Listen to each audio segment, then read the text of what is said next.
క్రీస్తునందు ప్రియమైన దేవుని పిల్లలారా, దేవుని యొక్క విలువైన సంగతులు ఈరోజు కూడా మనం నేర్చుకుందాం. బైబిల్లో రాయబడినటువంటి మాటలోని దేవుని యొక్క ఉద్దేశం మనిషికి ప్రభుని నమ్ముకున్న తర్వాత, క్రీస్తుని నమ్ముకున్న తర్వాత మనం ఈ లోకంలో ఎలా ఉండాలో విశ్వాసాన్ని, నిరీక్షణను, పునరుద్ధాన్ని అన్నింటిని కూడా గుర్తు చేస్తూ, జ్ఞాపకం చేస్తూ మరలా మనల్ని స్థిరపరచడానికి అనేకమైన సంగతులు మనం ప్రార్థనా కూడికలో కూర్చున్నప్పుడల్లా దేవుడు మనకు వినిపిస్తూనే ఉంటాడు. ప్రియులారా, విశ్వాసము అంటే యేసుక్రీస్తు వారు మన కోసం మరణించి సమాధి చేయబడి తిరిగి లేచి మనకు రక్షణ అనే దాన్ని కల్పించటంలో దేవుడు తన కుమారుడైన యేసుక్రీస్తు వారి ద్వారా మనకు అవకాశాన్ని కల్పించాడు. నిరీక్షణ అంటే యేసుక్రీస్తు వారు మొదటిగా ఈ భూమి మీదకి వచ్చి వెళ్ళిపోయాడు. రెండవ రాకడలో మనం ఈ లోకంలో నుండి వెళ్ళిపోయేటువంటి పరిస్థితి ఉంటుంది కాబట్టి మనం క్రీస్తు యొక్క రాకడ కొరకు ఎదురు చూడడం అంటే యేసుక్రీస్తు వారు ఎప్పుడొస్తాడో మనకు తెలియదు. భూమి మీద మన తనువు ఎప్పుడు చాలిస్తామో మనకు తెలియదు. అంటే చావు ఎప్పుడు వస్తుందో మనకు తెలియదు. కనుక ఈ రెండు జరగక ముందే మనకు మనముగా జాగ్రత్త పడాలి. మనకు మనముగా మరి దేవునికి నమ్మకమైన వారిగా ఈ భూమి మీద బ్రతకాలి. ప్రియమైన వారలారా, అందుకే మరి ఆ హెబ్రీలకు రాసిన పత్రిక 11వ అధ్యాయము మొదటి వచనాన్ని మనం చూడగలిగితే విలువైన సంగతిని, విశ్వాసం అంటే ఏంటో అక్కడ మరి పౌలు గారి ద్వారా దేవుడు తెలియజేశాడు. అదే విశ్వాసం అనున్నది నిరీక్షింపబడు వాటి యొక్క నిజ స్వరూపము, అదృశ్యమైనవి ఉన్నవనుటకు రుజువునై ఉన్నది. ప్రియమైన దేవుని పిల్లలారా, యేసుక్రీస్తు వారు తన రెండవ రాకడ ఎప్పుడు జరుగుతుందో తెలియకుండానే క్రీస్తు రాకడ కొరకు ఎదురు చూడటం. అది ఎప్పుడు జరుగుతుందో మనకు తెలియదు. ఏ క్షణాన వస్తాడో, ఏ గడియలో వస్తాడో, ఏ రోజున వస్తాడో, ఏ సంవత్సరం వస్తాడో మనకు తెలియదు. ప్రియమైన దేవుని వారలారా, అంటున్నాడు విశ్వాసం అనేది నిరీక్షింపబడు వాటి యొక్క నిజస్వరూపం. మరి నిరీక్షింపబడు వాటి యొక్క నిజస్వరూపం అనగానే ఆయన ఎప్పుడొస్తాడో తెలియకుండానే ఎంతోమంది ఈ అధ్యాయంలోని క్రింది వచనాలను మనం చూడగలిగితే ప్రియమైన దేవుని పిల్లలారా, హేబేలు మొదలుకొని, నోవాహు మొదలుకొని, ఏమండి ఆనోకు మొదలుకొని ఇలా చివరి వరకు మనము ఆలోచించగలిగితే వారి యొక్క జీవితంలో వారు దేవుని చేత సాక్ష్యము పొందినటువంటి పరిస్థితులను దేవుడు రాయించాడు హెబ్రీలకు రాసిన పత్రికలో. ఉదాహరణకి హేబేలు ఉన్నాడు.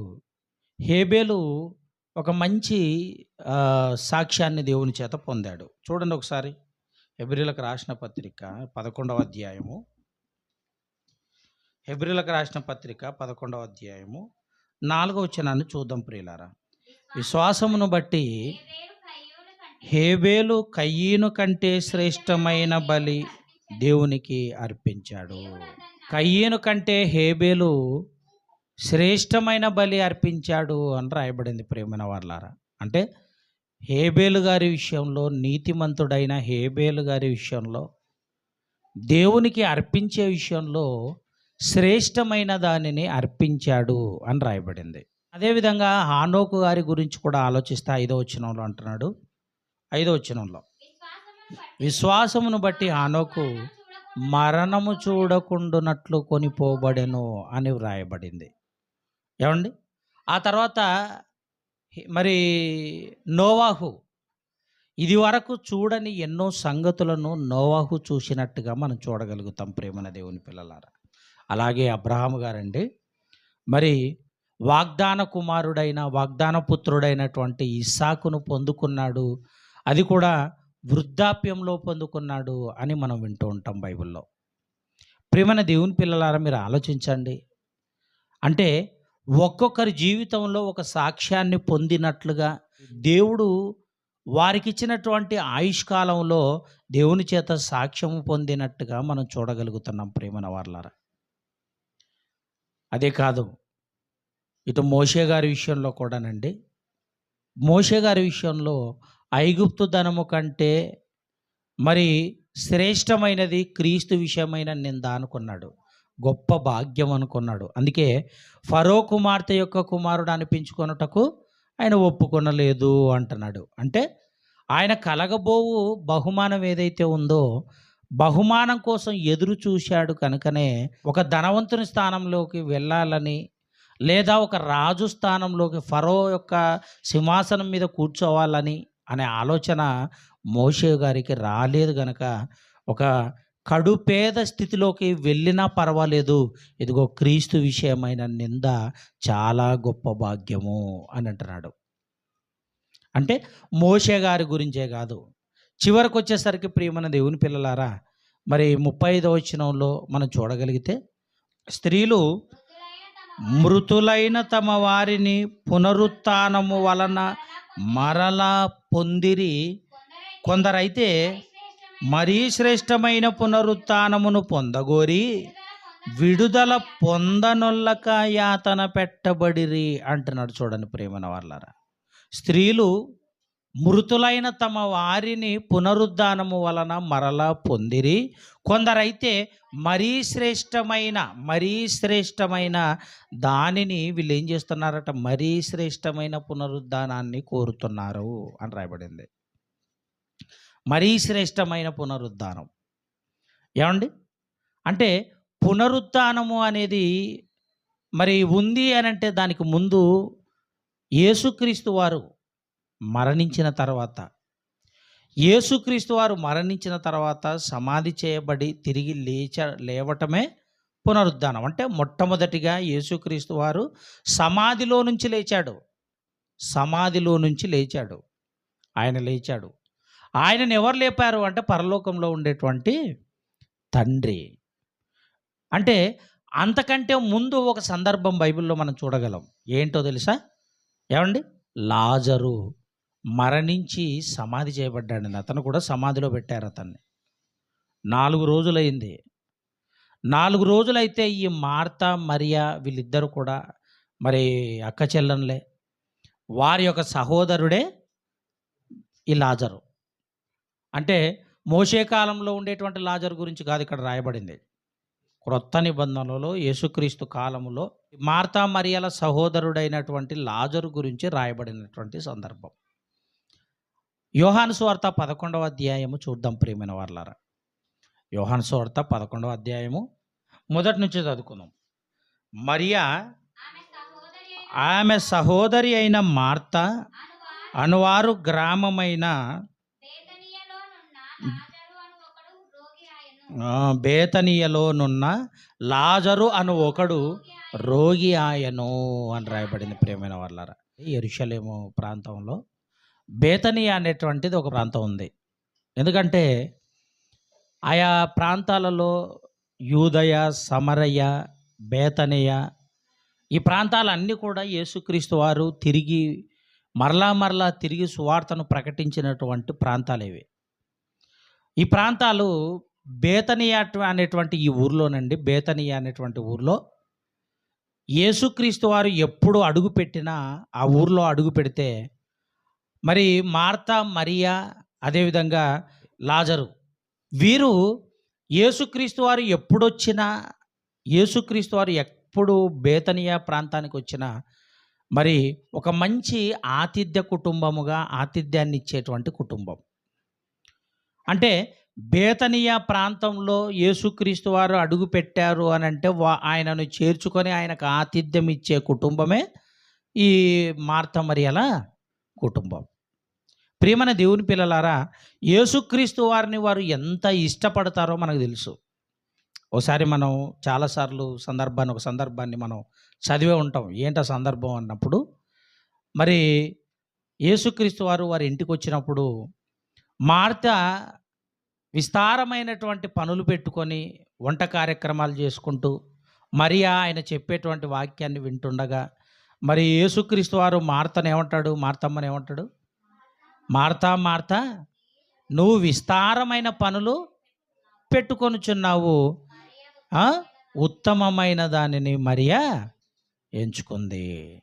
అలాగని మార్తని ఏమైనా చిన్నగా చేసి మాట్లాడినట్టు అక్కడ మీరు ఆలోచిస్తే ప్రియమైన దేవుని పిల్లలారా, మార్త, మరియా, అదేవిధంగా లాజరు, వీరు ముగ్గురిని సమానముగా ప్రేమించాడండి యేసుక్రీస్తు వారు. ఆ మాట చూసుకుందాం. 5వ వచనం. యేసు ఆ మార్తను, ఆమె సహోదరిని అనగా మరియను, లాజరును ప్రేమించాను. ఎవరినెవరిని ప్రేమించాడంట యేసుక్రీస్తు వారు? ముగ్గురని. అంటే యేసుక్రీస్తు అంటే ఈ కుటుంబానికి చాలా ఇష్టం అండి. ఒక సేవకునిగా, దైవ కుమారుడిగా, అద్భుతాలు చేసేవాడిగా విశ్వసించారు, బాగా విశ్వసించారు. అలా విశ్వసించి యేసుక్రీస్తు వారు అంటే చాలా ఏమను మరి ఆయన మీద మరి చూపిస్తున్నాడు. ప్రియమైన వారలారా, బేతనియ ప్రాంతంలో యేసుక్రీస్తు వారు ఎప్పుడొచ్చినా కూడా ఆయనను మంచిగా పలకరించి ఆతిథ్యాన్నిచ్చి ఆయనకు కావలసినటువంటి మరి భోజన వసతులతో సహా ఆయన వారి ఇంట్లో కొంత సేద తీర్చుకోవడానికి అవకాశాన్ని మరి వీళ్ళే కల్పిస్తుండేవాళ్ళు. ప్రియమైన వారలారా, కనుక వీళ్ళ ముగ్గురని కూడా సమానముగా ప్రేమిస్తున్నాడు. ఎందుకంటే వారి మనసు యేసుక్రీస్తు వారికి తెలుసు. వారి ముగ్గురు యేసుక్రీస్తు వారికి వారి యొక్క మనసు ఏంటో, వాళ్ళకు ఉండేటువంటి గుణం ఏంటో, వాళ్ళలో ఉండేటువంటి లక్షణం ఏంటో యేసుక్రీస్తు వారికి తెలుసు. కారణం ఏంటంటే ఆయన వారి వలన మేలు పొందాడు, వారి వలన సహాయాన్ని పొందాడు. ప్రియమైన వారలారా, సహాయాన్ని పొందాడు. కనుక ఇప్పుడు వారి కుటుంబంలో సహోదరుడైనటువంటి లాజరు రోగంతో చనిపోయాడు. చనిపోయిన తర్వాత యేసుక్రీస్తు వారికి విషయం తెలిసి ఏమంటున్నాడో ఒకసారి చూద్దాం. ప్రియమైన వారలారా, 11వ అధ్యాయము 17వ వచనం. యేసు వచ్చి అది వరకే అతడు 4 దినములు సమాధిలో ఉండెనని తెలుసుకొనెను. బేతనియ యెరూషలేమునకు సమీపమై ఉండెను, దానికి ఇంచుమించు కోసెడు దూరము. కనుక యూదులలో అనేకులు వారి సహోదరులను గూర్చి మార్తను మరియను ఓదార్చుటకై వారి యొద్దకు వచ్చియుండిరి. మార్త యేసు వచ్చుచున్నాడని విని ఆయన్ని ఎదుర్కొన వెళ్ళెను గాని మరియ ఇంటిలో కూర్చుండి ఉండెను అన్నట్టు చూడండి. ప్రియమైన వాళ్ళారా, అంటే యేసుక్రీస్తు వారు వస్తున్నాడు అని అంటే నిజం చెప్పాలంటే మరియ కంటే ఎక్కువ ఆతృత మరి మార్త గారికే కనపడింది ఇక్కడ. సహోదరుడు చనిపోయాడు. ఆ ప్రాంతంలో యూదులందరూ కూడా ఆ కుటుంబాన్ని ఓదార్చడానికి వచ్చారు. అలా ఓదార్చడానికి వచ్చినప్పుడు ప్రియమైన వారలారా, ఓదార్చబడుతున్నప్పుడు పోయిన యేసుక్రీస్తు వారు ఆ ప్రాంతానికి వస్తున్నాడు, వాళ్ళ దగ్గరికి వస్తున్నాడు. అలా వస్తున్నాడు అని అంటే వెంటనే ఆ వార్త వినగానే మార్త లేచి పరిగెత్తుకుంటూ యేసుక్రీస్తు వారి దగ్గరికి వెళ్ళింది. ప్రియమైన వారలారా, పరిగెత్తుకుంటూ వెళ్ళి ఏం చేసింది? 21. మార్త యేసుతో, ప్రభువా, నీవిక్కడ ఉండిన ఎడల నా సహోదరుడు చావకుండును. ఇప్పుడైనను నీవు దేవుని ఏమడిగినను దేవుడు నీకు అనుగ్రహించునని ఎరుగుదుమనెను అంటున్నాడు. చూడండి ప్రియమైన వాళ్ళారా, మార్తకు ఉండేటువంటి విశ్వాసం ఏంటో తెలుసా? యేసుక్రీస్తు వారు ఒకవేళ బేతనియ ప్రాంతంలో రోగి అయి ఉన్న లాజరు దగ్గర ఉండింటే తన సహోదరుడు చనిపోయేవాడు కాదు. అయినప్పటికీ ఇప్పుడైనా సరే ఆయన వెళ్ళాడు, ఈయన మరణించాడు, లాజరు మరణించిన సంగతిని మరి యేసుక్రీస్తుల వారికి చెబుతుంది. ప్రభువా, ఇదిగో నువ్వు ఏం అడిగినా నువ్వు పరలోకంలో ఉండేటువంటి తండ్రి నీకు చేస్తాడు, నీకు ఇస్తాడు అని నేను ఎరుగుదును. నాకు తెలుసు ప్రపంచంలో ఎవరు అడిగినా ఇస్తాడో ఇయ్యడో తెలియదు, కానీ నువ్వు అడిగితే మాత్రం, మీరు అడిగితే మాత్రం ఖచ్చితంగా దేవుడు చేస్తాడు అన్నటువంటి విశ్వాసం మార్తలో కనబడుతుంది ప్రియమైన వాళ్ళారా. ఆ తర్వాత ఏం జరిగింది? యేసు నీ సహోదరుడు మరలా లేచునను ఆమెతో చెప్పగా మార్త ఆయనతో అంత్యదినమున పునరుద్ధానమందు లేచునని ఎరుగుదును అంటుంది. చూడండి ప్రియులారా, మార్త అంటుంది, ఇదిగో యేసుక్రీస్తు అయితే ఇదిగో నీ సహోదరుడు తిరిగి లేస్తాడు అని యేసుక్రీస్తు వారు మాట్లాడుతుంటే, ఇప్పుడు ఈమెమంటుంది? అంత్యదినముల యందు పునరుద్ధానమందు లేస్తాడని నాకు తెలుసు, నేను ఎరుగుదును. అందుకు యేసు పునరుద్ధానమును జీవమును నేను, నా యందు విశ్వాసముంచువాడు చనిపోయినను బ్రతుకును అన్నాడు. చూడండి ప్రియమైన వాళ్ళారా, ఆలోచించండి. నా యందు విశ్వాసముంచువాడు మరణించినను తిరిగి లేస్తాడు. అంటే ప్రియమైన దేవుని పిల్లలారా, యేసుక్రీస్తు వారిని నమ్ముకుంటే, యేసుక్రీస్తు వారిని వెంబడిస్తే, యేసుక్రీస్తు వారిని విశ్వసిస్తే, ఆయనను నమ్మగలిగితే ప్రతి ఒక్కరికి ఏముంటుందట? ఏముంటుంది? పునరుద్ధానం ఉంటుంది అని చెప్తుందండి. పునరుద్ధానం ఉంటుంది అని మార్తే చెప్తుంది, మార్తే మాట్లాడుతుంది ఇక్కడ. తర్వాత యేసుక్రీస్తు వారు మాట్లాడుతున్నారు. అంటే పునరుద్ధానం, అంత్యదినమందు పునరుద్ధానం అవుతాడని, లాజరు నా సహోదరుడైన లాజరు లేస్తాడని నాకు తెలుసు అన్నప్పుడు యేసుక్రీస్తు వారు ఏమన్నాడు? పునరుద్ధానమును నేనే, జీవమును నేనే, నా యందు విశ్వాసముంచువాడు చనిపోయినను బ్రతుకును. ప్రేమన దేవుని పిల్లలారా, ఇప్పుడు లాజర్ని సమాధిలో పెట్టారు, 4 రోజులైంది. 4 రోజులకు మనిషి యొక్క ఈ శరీర భాగాలు ఏమవుతాయి? కుళ్ళిపోతాయి. కుళ్ళిపోతే మరి మంచి వాసన వస్తుందా? పరిమళ వాసన వస్తుందా? లాజరు భక్తుడైనా సమాధిలో పెట్టారు అతన్ని. 4 రోజులైంది చనిపోయి 4 రోజులైంది. ప్రవ్వా వద్దు ప్రవ్వా, అతని దగ్గరికి వెళ్ళొద్దు, కుళ్ళిపోయాడు. 4 రోజులైంది సమాధి చేసి, కుళ్ళిపోయాడు, వాసన వస్తుంది, చెడు వాసన, దుర్వాసన వస్తుంది, అతని దగ్గరికి వెళ్ళొద్దు అన్నప్పుడు యేసుక్రీస్తు వారు ఏమన్నాడు తెలుసా? వెళ్ళాడండి, అలాగే వెళ్ళాడు, వాసనను పట్టించుకోలేదు. లాజరు నువ్వు బయటికి రా, సమాధిలో నుంచి బయటికి రా అనగానే ఆయన మాటలో ఉండేటువంటి ఆ శక్తి ద్వారా తిరిగి అతను లేసొచ్చాడు. ప్రియమైన దేవుని పిల్లలారా, అంటే లాజరుకైనా, మార్తకైనా, మరియకైనా యేసుక్రీస్తు వారంటే అంత విశ్వాసంలో ఉన్నవాడు ఇదిగో పడిపోయి నన్ను తిరిగి లేవగలుగుతాడు. అంటే విశ్వాసమందు ఉండి చనిపోయాడు లాజరు. విశ్వాసంలో ఉండేటువంటి ఈ లాజరు చనిపోయిన తర్వాత మరి యేసుక్రీస్తు వారు పిలిచినప్పుడు తిరిగి లేచి వచ్చాడే కానీ, ఒకవేళ లాజరు నువ్వు అక్కడే ఉంటావా, తిరిగి లేచి వస్తావా అని అన్నప్పుడు ఆయన, నేను ఇక్కడే ఉంటా ప్రభువా, ఎందుకంటే ఒకవేళ నేను తిరిగి వచ్చినా తిరిగి మరలా ఏదో రోజు చనిపోవాలి. అదేదో ఇప్పుడు చనిపోయాను, ఇక్కడే ఉండేది మేలు, నేను మరి పరదేశికి వెళ్ళగలను, వెళ్ళిపోవటానికి దేవుడు మరి అవకాశం ఇచ్చాడు అనుకొని ఉండొచ్చు కదా. ఆలోచించండి ప్రియమైన వాళ్ళారా. కనుక ఇప్పుడు యేసుక్రీస్తు వారు పిలిచిందేంటి? లాజరును సమాధిలో నుంచి బయటికి రా అన్నాడు. బ్రతికి నా యందు విశ్వాసముంచు ప్రతి వాడును ఎన్నటికినీ చనిపోడు, ఈ మాట నమ్ముచున్నావా అని ఆమెను అడిగాను. ఆమె, అవును ప్రభువా, నీవు లోకమునకు రావలసిన దేవుని కుమారుడవైన క్రీస్తు అని నమ్ముచున్నానని ఆయనతో చెప్పాను. ఆమె ఈ మాట చెప్పి వెళ్ళి, బోధకుడు వచ్చి నిన్ను పిలుచుచున్నాడని తన సహోదరి అయిన మరియను రహస్యముగా పిలిచెను. ఆమె విని త్వరగా లేచి ఆయన యొద్దకు వచ్చెను. యేసు ఇంకనూ ఆ గ్రామములోనికి రాక మార్త ఆయన్ను తెలుసుకొని ఉండెను. కనుక ఇంటిలో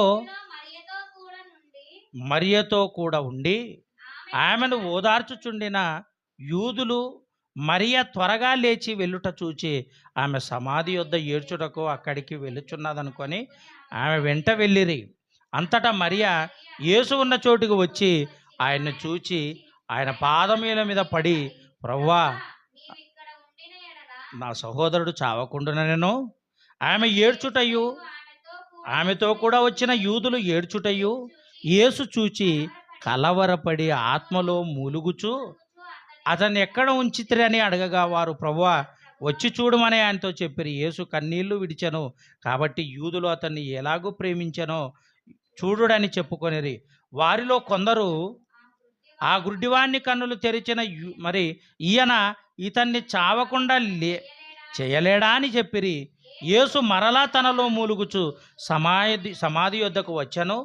అది ఒక గుహ, దాని మీద ఒక రాయి పెట్టి ఉండెను. యేసు రాయి తీసివేయుడని చెప్పగా చనిపోయిన వాని సహోదరి అయిన మార్తా, ప్రభువా అతడు చనిపోయి 4 దినములైంది, వాసన కొట్టునని ఆయనతో చెప్పాను. అందుకు యేసు, నీవు నమ్మిన ఎడల దేవుని మహిమ చూతువని నేను నీతో చెప్పలేదా అని ఆమెతో అనెను. అంతటా వారు ఆ రేయి తీసివేసిరి. యేసు కన్నులు పైకెత్తి, తండ్రి నీవు నా మనవి వినినందున నీకు కృతజ్ఞతాస్తుతులు చెల్లించుచున్నాను. నీవు ఎల్లప్పుడూ నా మనవి వినుచున్నావని నేను ఎరుగుదును గాని నీవు నన్ను పంపితివని చుట్టూ నిలిచియున్న ఈ జన సమూహము నమ్మునట్లు వారి నిమిత్తమై ఈ మాట చెప్పితనను.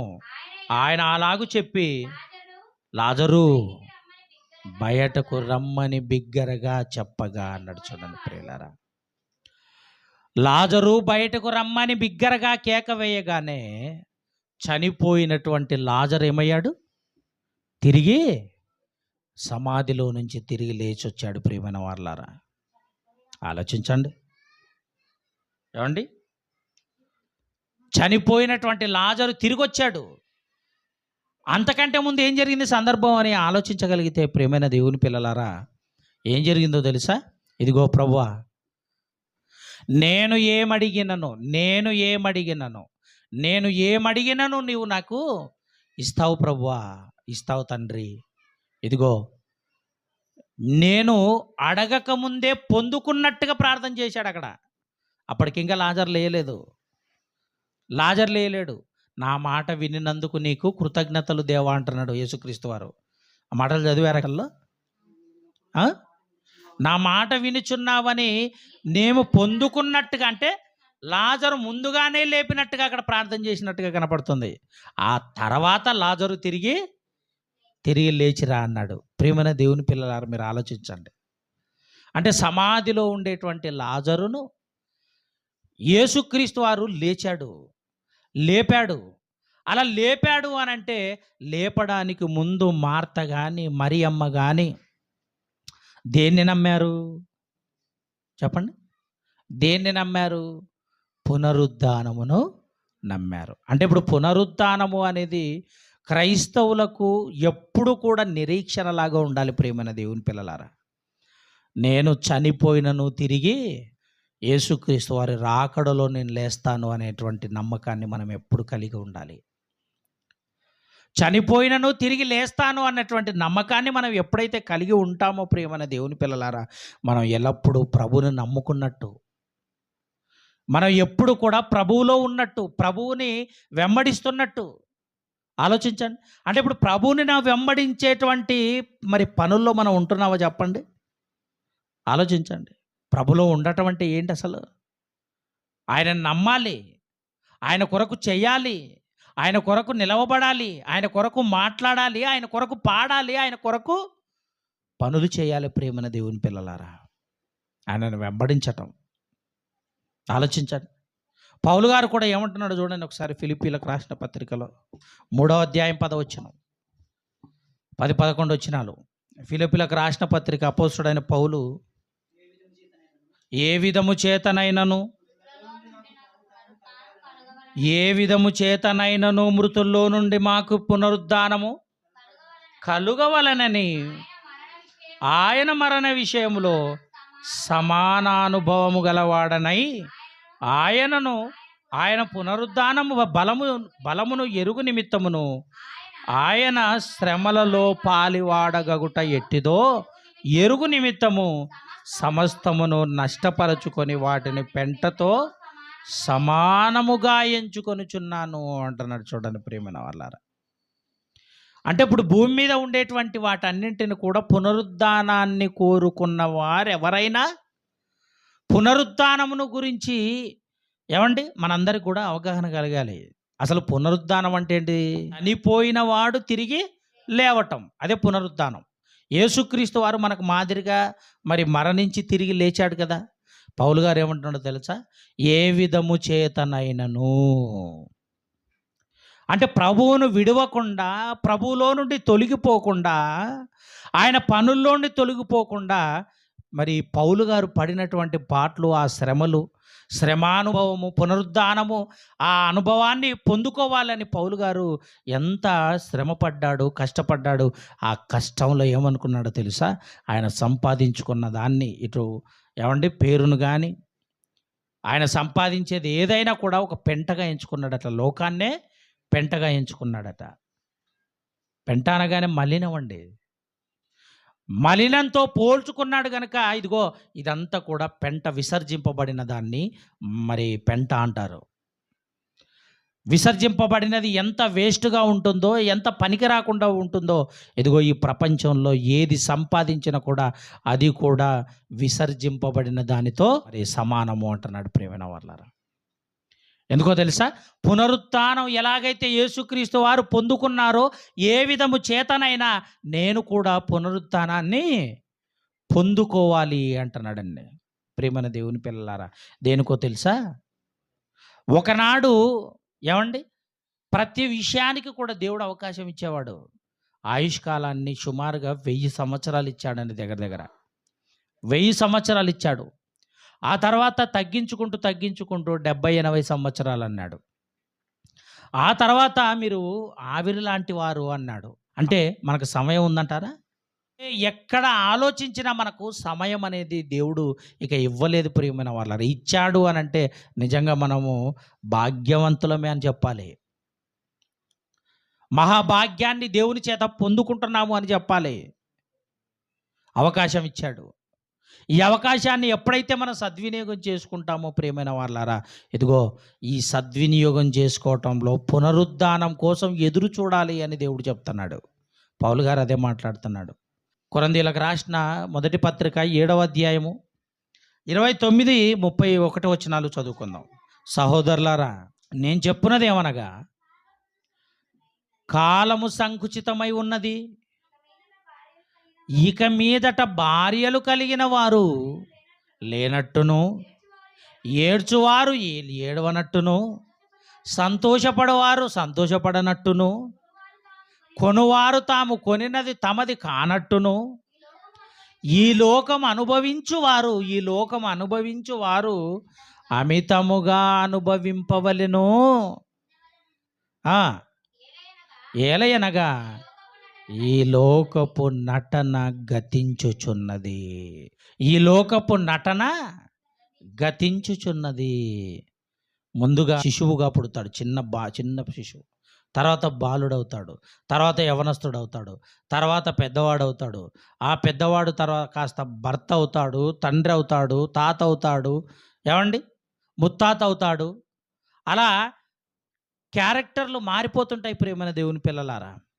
మామ అవుతాడు, బావ అవుతాడు, భర్త అవుతాడు, తండ్రి అవుతాడు, తాత అవుతాడు, ముత్తాత అవుతాడు. ఇలా అన్ని జీవితంలో ఎదురయ్యే ప్రతి క్యారెక్టర్ను ముగించుకొని చివరికి ఏమవుతుంది? ఈ లోకపు నటన అన్నాడు. అంటే మనము ఏ స్థితిలోకి వెళ్ళినప్పుడు ఏ స్థానంలో ఉంటామో, భర్త స్థానమా, తండ్రి స్థానమా, తాత స్థానమా, ముత్తాత స్థానమా, ఈ స్థానాలన్నీ అయిపోయిన తర్వాత దేవుడు ఏమంటున్నా తెలుసా? ఏలయనగా ఈ లోకపు నటన గతించుచున్నది. ఎందుకంటే కాలము సంకుచితమైందంటే చిన్నగా అయిపోయింది. కాలము చిన్నదైపోయింది. కాలము చిన్నదైపోయింది గనక, కాలము సంకుచితమైపోయింది గనక, ఇదిగో ఏవైతే మీరు కలిగి ఉన్నారో అవి నావి కావు అనుకొని మరి బ్రతకాలట. నాది కాదు, ఇది నాది కాదు. ఎందుకంటే ఏ రోజు వచ్చినా ఒకరోజు అన్నింటినీ వదిలిపెట్టి వెళ్ళిపోవాలి. నువ్వు ఎంత ప్రేమించినా నీ వాళ్ళే నిన్ను వదిలేస్తారు, నిన్ను దూరం చేసుకుంటారు. ఏమండి, ఈ లోకపు నటన గతించింది, గతిస్తుంది అని అన్నాడు అనంటే ప్రియమైన దేవుని పిల్లలారా, ఇంకా చేరువలోకి వచ్చాము, నాశనానికి చేరువలోకి వచ్చాం. లోకాన్ని వదిలిపెట్టేటువంటి సమయానికి వచ్చాం మనం అంతా కూడా. లోకాన్ని వదిలిపెట్టడం, కుటుంబాన్ని వదిలిపెట్టడం, ఏమండి, మన వారిని వదిలిపెట్టడం, మన వాళ్ళు ఎవరైతే ఉన్నారో వాళ్ళందరిని కూడా వదిలిపెట్టి వెళ్ళిపోవలసిన కాలం దగ్గర పడింది అని దేవుడు చెప్తున్నాడు. ప్రియమైన వాళ్ళారా, దగ్గర పడింది కనుక ఈ లోకపు నటన గతించిపోతుంది గనుక మనం దేన్ని ఎప్పుడు కూడా ఆస్వాదించాలో తెలుసా? పునరుద్ధానమును ఆస్వాదించాలి. పౌలు గారు అదే అంటున్నాడు. ఏ విధము చేతనైనను ఫిలిప్పీలకు రాసిన పత్రికలో 3వ అధ్యాయం 10వ వచనంలో, ఫిలిప్పీలకు రాసిన పత్రిక 3వ అధ్యాయం 10వ వచనం, ఏ విధము చేతనైనను మృతులలో నుండి నాకు పునరుద్ధానము కలగవలెనని అంటున్నాడు. ఏమండి, దేవుని కోసం బ్రతికిన వాళ్ళే లేస్తారా? అందరూ లేస్తారా? అందరూ లేస్తారు. పునరుద్ధానం అనేది ఎవరికి ఉండాలి అని అంటే, టోటల్గా ఇప్పుడు లేవటమే పునరుద్ధానం అన్నప్పుడు అయితే మరీ శ్రేష్టమైన పునరుద్ధానం అంటే మరణించిన ప్రతి ఒక్కరూ లేస్తారనుకున్నప్పుడు మరీ శ్రేష్టమైన పునరుద్ధానం ఏంటి? పునరుద్ధానం ఏంటి? మరీ శ్రేష్టమైన పునరుద్ధానం ఏంటి? ఆలోచించండి ప్రియమైన వాళ్ళారా. అసలు పునరుద్ధానం అంటేనే తిరిగి లేయటం. చనిపోయిన వాడు, సమాధి చేయబడిన వాడు తిరిగి లేయటం. మరీ శ్రేష్టమైన పునరుద్ధానం ఏంటి? ఏంటో తెలుసా? దేవుని కోసం బ్రతికి మరణించి సమాధి చేయబడి తిరిగి యేసుక్రీస్తు వారి రాకడలో తిరిగి లేచిన వాడు, ఇదిగో తండ్రి చేత ఆశీర్వదింపబడిన వారులారా, లోకము పుట్టక మునుపు మీ కొరకు సిద్ధపరచిన మహాలోకమైన పరలోకం ఏదైతే ఉందో ఆ లోకానికి వెళ్ళండి, ఆశీర్వదింపబడిన వారండి. మరీ శ్రేష్టమైన పునరుద్ధానాన్ని పొందుకుంటారు వాళ్ళు. మరి దేవుని కోసం బతకపోతే శపించబడిన వారు పునరుద్ధానాన్ని పొందుకుంటారు, అయితే శపించబడిన వారు వెళ్ళిపోతారండి, నరకానికి వెళ్ళిపోతారు. వాళ్ళకు కన్ఫర్మ్ అయిపోయింది అని అర్థం. ఆలోచించండి. కనుక తండ్రి చేత ఆశీర్వదింపబడిన వారు పునరుద్ధానాన్ని కోరుకోవాలి అంటున్నాడు ప్రియమైన వాళ్ళరా. ఎందుకంటే పౌలు గారు అదే కదా మాట్లాడింది. ఇదిగో ఏ విధము చేతనైనను నేను కూడా పునరుద్ధానాన్ని పొందుకోవాలి, ఆ పునరుద్ధానాన్ని నా జీవితంలో కూడా నేను కలిగించుకోవాలి అంటున్నాడండి. అందుకే ఈ శ్రమానుభవమును యేసుక్రీస్తు వారితో సమాన అనుభవాన్ని కలిగి ఉన్నాడటండి. చాలా కష్టపడ్డాడట. చివరిగా ఈ రాసిన 2వ పత్రిక 11వ అధ్యాయము 23వ వచనం నుంచి, వారు క్రీస్తు పరిచారకుల వెర్రివాని వలె మాట్లాడుచున్నాను, నేనును మరీ ఎక్కువగా క్రీస్తు పరిచారకుడను, మరీ విశేషంగా ప్రయాసపడితిని, మరి అనేక పర్యాయములు చెరసాల్లో ఉంటిని, అపరిమితముగా దెబ్బలు తింటిని, అనేక మారులు ప్రాణాపాయములో ఉంటిని, యూదుల చేత 5 మార్లు ఒకటి తక్కువ 40 దెబ్బలు తింటిని, 3 మారు బెత్తంతో కొట్టబడి తిని, ఒకసారి రాళ్లతో కొట్టబడి తిని, ఓడ పగిలి శ్రమపడి తిని, ఒక రాత్రింపగలు సముద్రంలో గడిపి తిని, అనేక పర్యాయములు ప్రయాణముల్లోనూ, నదుల వలనైన ఆపదలోను, దొంగల వలనైన ఆపదల్లోనూ, నా స్వజనుల వలనైన ఆపదల్లోనూ, అన్యజనుల వలనైన ఆపదల్లోనూ, పట్టణంలో ఆపదల్లోనూ, అరణ్యములో ఆపదలలోనూ, సముద్రములో ఆపదల్లోనూ, కపట సహోదరుల వలన ఆపదల్లోనూ ఉంటిని. ప్రయాసముతో కష్టముతోనూ, తరచుగా జాగరణములతోనూ, ఆకలి దప్పులతోనూ, తరచుగా ఉపవాసములతోనూ, చలితోనూ, దిగంబరత్వముతోనూ ఉంటిని. ఇంకనూ చెప్పవలనని అనేకములు ఉన్నవి, ఇవియుగాక సంఘములను గూర్చి చింత ఉంది. ఈ భారము దినదినము నాకు కలుగుచున్నది. ఎవడైనను బలహీనుడాయనా, నేనును బలహీనుడను కానా, ఎవడైనను తొట్టుపడెనా, నాకును మంట కలగదా అన్నాడు. చూడండి ప్రేమన వాళ్ళ పౌలు గారికి ఉన్న శ్రమను గురించి మాట్లాడుతూ, నిజంగా మనం ఖచ్చితంగా చదవగలుగుతానండి, మనకు ఆయాసం వస్తుంది. అంటే చదివితేనే ఆయాసం ఉన్నప్పుడు ఆయన అనుభవించడానికి ఇంకెంత ఆయాసం ఉండాలి చెప్పండి. ఇప్పుడు చదువుతుంటే మనకు ఆయాసం వస్తుంది, ఆయన శ్రమల గురించి, ఆయన బాధల గురించి, ఆయన ఆపదల గురించి. సముద్రాలలో, అడవిలో, అరణ్యములో, ఏమండి, అన్యజనుల వలన, సొంత స్వజనుల వలన, కపట సహోదరుల వలన, ఎక్కడ వెళితే అక్కడ అవమానాలు, ఎక్కడ వెళితే అక్కడ ఆపదలు, ఎక్కడ వెళితే అక్కడ బాధలు. ఏమంటే ఎంత అనుభవించాడు ప్రియమైన వాళ్ళారా. దీని అంతటి కారణం ఏంటో తెలుసా? ఏ విధము చేతనైనను నేను పునరుద్ధానం పొందుకోవాలి, నేను లేయాలి. యేసు ప్రభు ఎలాగైతే తిరిగి లేచాడో నేను లేయాలి, నేను లేయాలి, నేను తిరిగి లేయాలి అని ప్రతి ఒక్కరికి ఉండవలసినటువంటి మాట ప్రియమైన వాళ్ళారా. ఈ విధంగా ఆలోచించి ఇదిగో పరలోకాన్ని పొందుకునే భాగ్యాన్ని మనందరం కూడా కలిగి ఉండాలి. అందుకే క్రీస్తునందున్న ఎడల మన విశ్వాసం, తిరిగి దేవుడు మనల్ని లేపుతాడు అన్నటువంటి, అంటే పునరుద్ధానం మనకు కూడా దేవుడు ఇస్తాడు అన్నటువంటి నమ్మకంతో ఈ లోకంలో మనం బ్రతకవలసిన వారం ప్రియమైన వాళ్ళారా. ఆలోచించండి. కనుక అలాంటి నిర్ణయాలతో, మంచి మంచి నిర్ణయాలతో మనం ఈ లోకంలో బ్రతకాలని మీ అందరికీ నేను వాక్యం చేత హెచ్చరిస్తూ, నన్ను నేను హెచ్చరించుకుంటూ ఈ మాటలు ఇంతటితో నేను ముగిస్తున్నాను.